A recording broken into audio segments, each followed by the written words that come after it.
95% लोग मनन नहीं करते। इसीलिए पुरोहित और संत में फर्क है।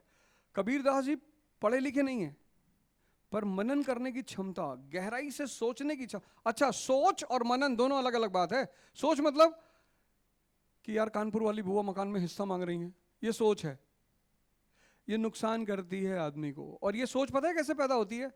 जब आपका मन पढ़ाई में नहीं लगता। तो पढ़ाई में लगता क्यों नहीं है? क्योंकि उसको फीचर नहीं पता है। पहला फीचर है मनन।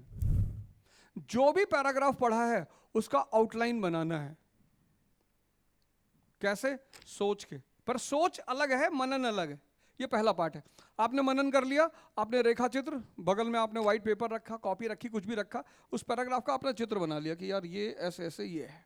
शिक्षा का जो दूसरा चरण है मनन के बाद, वो है लेखन। आप बिना सोचे पढ़ सकते हो, आप बिना सोचे लिख नहीं सकते। एक बड़ा प्यारा कोटेशन है, सुन लीजिए, बहुत प्यारा। कन्फ्यूशियस का कोटेशन है, बहुत प्यारा। चीन का बहुत बड़ा विद्वान हुआ। वो कहता है कि if you want to learn, read. अगर आप सीखना चाहते हो, पढ़ो। If you want to understand, write. कितनी बड़ी बात कह रहा है वो। If you want to learn, read. अगर आप सीखना चाहते हो, आप पढ़ो। If you want to understand, write. फिर वो तीसरी बात भी कहता है, if you want to master, teach. तो ये शिक्षा का दूसरा पिलर है, लेखन। जितना लिखोगे आप, आपकी इकोनॉमी वीक है, लिखना शुरू कर दो। पॉलिटी वीक है, लिखना शुरू कर दो। क्योंकि आप बिना सोचे पढ़ सकते हो, बिना सोचे लिख नहीं सकते। तो पहला मनन, रेखा चित्र जो आपने पढ़ा है। दूसरा लेखन।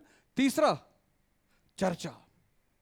चर्चा, लेकिन चर्चा में बदतमीजी नहीं होगी, लड़ाई कोई नहीं करेगा।